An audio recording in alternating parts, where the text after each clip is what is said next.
Aku jawab ya. Semua produk baru itu memang butuh digandeng sama literasi, Mas. Jadi jangan sampai akhirnya semua produk pinjaman itu cuma inklusi aja cepet, tapi literasinya telat. Nah ini mungkin memang butuh proses. Mungkin kalau ingat 20 tahun yang lalu yang diributin itu kartu kredit, ya kan? Makin kesini yang diributin itu pinjol, makin kesini akhirnya jadi pay later. Kemungkinan karena memang orang masih bingung ini produk apa sih gitu, kayak zaman dulu dipikir kartu kredit itu kayak debit aja gitu. Artinya memang butuh bantuan rame-rame nih teman media juga untuk membahas bahwa yang namanya utang itu tetap utang.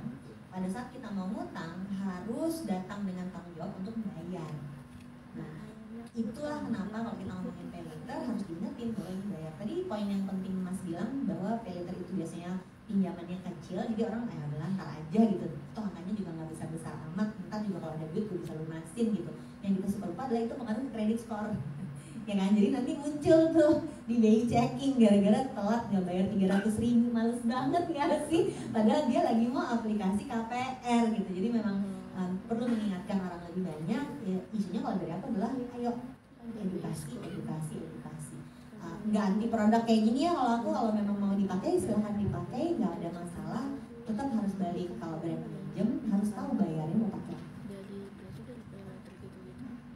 Tadi mau dikasih Mbak Wira sebenarnya udah bagus. Cuma kalau misalnya mau boleh tambahin, betul sekali edukasi itu penting. Dan ngelihat sejarah memang dulu kan orang ributnya betul tuh kartu kredit. Tapi dengan seiring jalannya waktu, dengan adanya edukasi, orang sudah terbiasa untuk produk kartu kredit, sekarang ada produk kredit. Bener banget, memang kita sebagai pelaku industri, media, ataupun pemangku kebijakan lain seperti regulator, kita juga bersama-sama harus bertanggung jawab untuk mengawasi industri ini gitu, supaya nggak kemana-mana. Nah, salah satu contohnya adalah kita juga ada di OJK kan ada SWI, Satgas Waspada Investasi, yang benar-benar ngasih tahu ke masyarakat, ini kalau bisa berinvestasi waspada loh, jangan sampai bisa melihat investasi yang bodong ataupun produk pinjol-pinjol yang ilegal. Nah, sebagai entitas yang memang diawasi oleh OJK, kita melakukan sesuai dengan rambu-rambu yang ada. Termasuk kalau misalnya kita mau kasih pinjaman, mitigasi risikonya itu seperti apa sih? Salah satunya adalah ya kita lihat nih historinya. Kalau bisa kita kasih kredit line, kita juga nggak kasih kredit line itu langsung berat kasih puluhan juta atau misalnya berapa juta gitu kan. Kita juga melihat dari profilnya. Jadi memang kredit scoring itu penting.